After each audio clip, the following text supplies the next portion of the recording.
There's no way I'm going to pass this exam. I don't even want to show up. I was so uncomfortable at that party.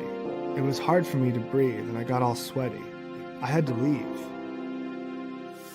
I won't go to sleep or leave the house unless I've made sure the stove is off and the doors are locked. Sometimes I do this 3 or 4 times. I have to get to the airport 5 hours early. You just never know what might happen. These are the voices of people who have experienced anxiety. Anxiety is a common reaction to life events, like taking a final exam or speaking in front of a crowd. But when it becomes really uncomfortable and makes day-to-day life hard to live, then it's a problem, or even what we call a disorder.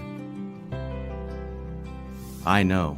I've lived with anxiety for a long time. My own anxiety feels like it's about everything. I worry about so many things in so many ways, and it impacts my life big time. I stress about things that are about to happen or might happen, and it means I can't really focus on where I am or who I'm with. Sometimes my heart pounds, I speak really fast, and I kind of snap at people. My family gets really frustrated with me. When it's really bad, I have a knot in my stomach all the time. I can even feel depressed, and then I just want to be alone. I feel like if I do something, I'll screw it up or something will go wrong. So a lot of times, I'd just rather avoid it all. I feel so much better staying home and maybe having a drink. Turns out, anxiety is a very common mental health symptom. It can be the main sign of generalized anxiety disorder, which I have, or social anxiety disorder, which is when people have a fear of being in public or meeting new people.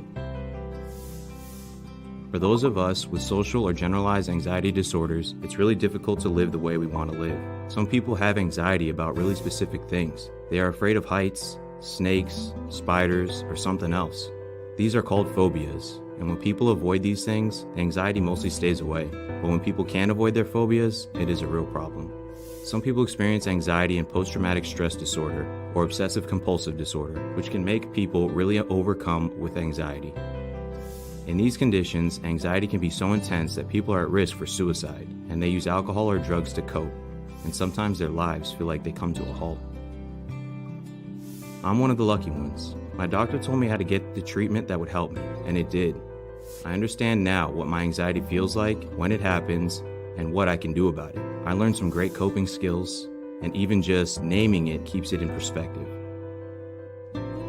Sometimes my anxiety can still get pretty big, but it doesn't seem to last quite as long as it used to. My anxiety was treatable. For most people, this is true. You can get your life back to where you want it to be. I know. I've got mine back.